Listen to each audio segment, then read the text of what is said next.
social is people who actually just share their failures and share, the valuable lessons that they learned from that. It opens up a lot of vulnerability, which I think people really respond to.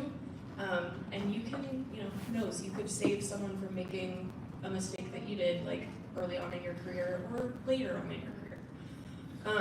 And then the number one thing that all marketers have to do, whether you're employed by ServiceNow or just working on your personal brand, is pay attention to your metrics. So, depending on how much content you're putting out, take stock every couple weeks, every month, every quarter, whatever it is, to be like, what's working? Like, pat yourself on the back for the kind of content that's really resonating with your followers.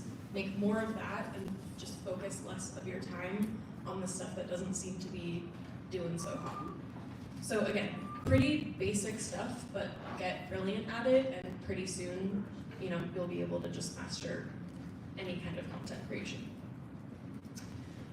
Content. I've said that word like 100 times already just in my slides, and it's a very broad term. It can mean many different things. But it's usually the hardest thing about it is just like knowing where to start. It can be pretty overwhelming, but where I start, where my social team starts, where our brand team always starts, is understanding your goals. And again, it seems obvious, but it's really powerful to just root all of your work and everything that you're putting together in what you're trying to achieve. So that's the first question.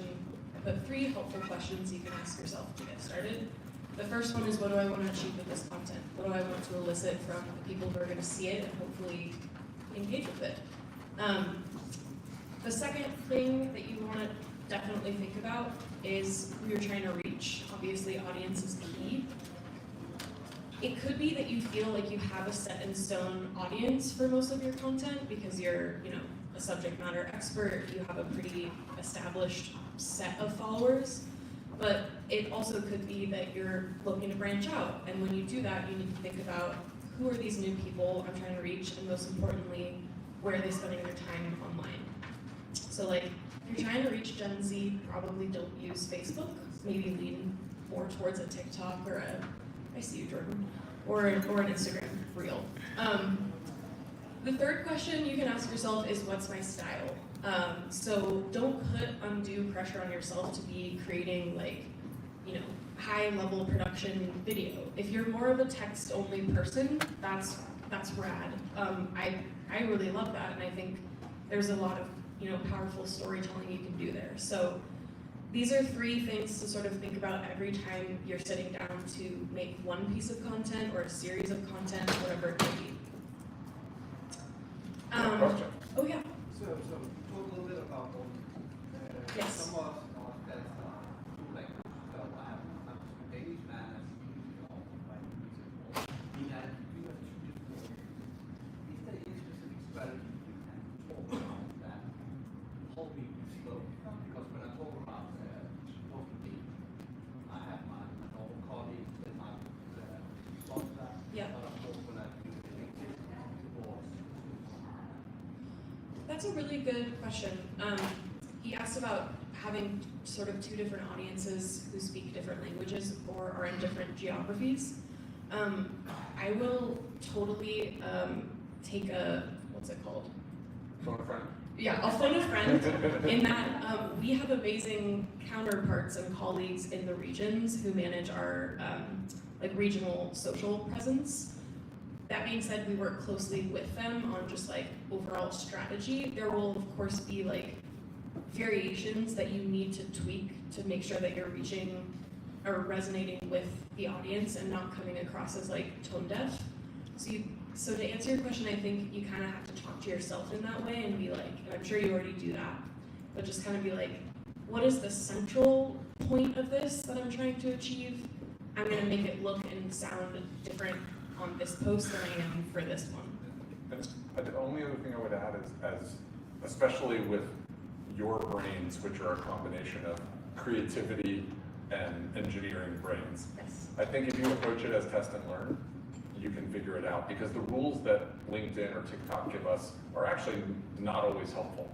But if you start to post in you know, in Danish and you post in English and they're slightly different and you see different responses, I think you'll be able to test your way into like, okay, this is my audience for this type of content and this is my audience for that type of content. And that is exactly what I see. Yeah. Do you see a big difference? I would see a massive difference. Yeah. Response, I think, who interact with that whole. Yeah.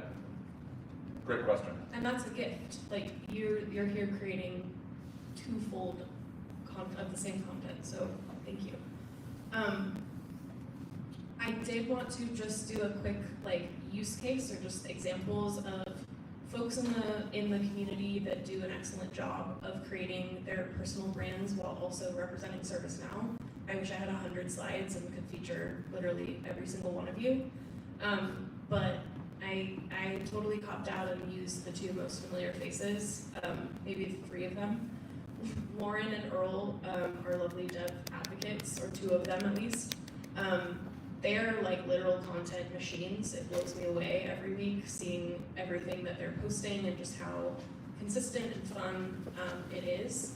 They're a great example. I wanted to also throw in Ebony, who I personally love seeing her posts come through. They're some of the most like genuine, vulnerable, and just moving things that I have read, but they are also really simple and just from the heart.